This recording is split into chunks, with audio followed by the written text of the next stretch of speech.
The T5 disaster, for want of a better word, was born out of probably a level of incompetence in areas where you wouldn't expect there to be incompetence in a business as established as Northern.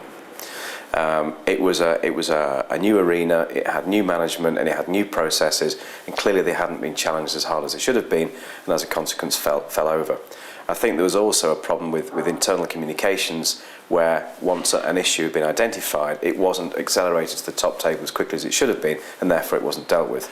They probably felt it was easy just to go onto TV and quick splurge of broadcast and that's enough. Well, there is a role for each channel, and there will be a role for broadcast, but there's also a role for trying to get a more kind of one-to-one relationship with your customer. So keeping passengers happy isn't easy. What's your strategy going to be with Northern Rail? We're looking at developing a number of safety campaigns where we're trying to get everyone to be an ambassador of safety, and safety at work and so on, because these are all things that can impact on the passenger ultimately. If a guard slips and a train is delayed, you're going to have disgruntled passengers. So we're looking at a whole host of initiatives really to try and preempt any of the problems. Can you take me a bit deeper into what you were saying about establishing a one-to-one relationship with customers? And one of the things that Northern are currently involved with is looking at generating initiatives that will be potentially digitally based, that will communicate information as quickly as possible to the key individuals who can then go and talk to the passengers and minimise any potential either unrest, unhappiness or damage to the brand. Your key individuals that have to be communicated with are not just the consumers. It's the individuals who have the ability to influence their opinions. So you need to be talking to the guards, you need to be talking to the drivers. These are the people who have to be educated as quickly as possible to be given the right level of information so that they can then go and communicate that as quickly and efficiently as possible to the passenger.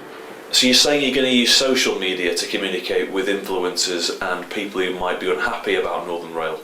A number of people who might be watching this will be au fait with the term technographics, which is the online version of demographics, and technographics allow us to understand who are the key influencers of opinion on the web, and their grouping is called creators. Now, from a negative perspective, there are a lot of creators that can do a lot of damage to a brand. They can create blog sites and they can have a pop at the client at all times. So as far as we're concerned, we can deal with that because we understand where they exist, how they communicate with each other, and we can have an influence, and we can generate our own content to put into the environments where they are to have an influence on those people. From a positive perspective, we can look at either creating forums or communities that are better educated and better briefed as to the brand. And as ambassadors, they will help us get a fairer balance of opinion out in the marketplace.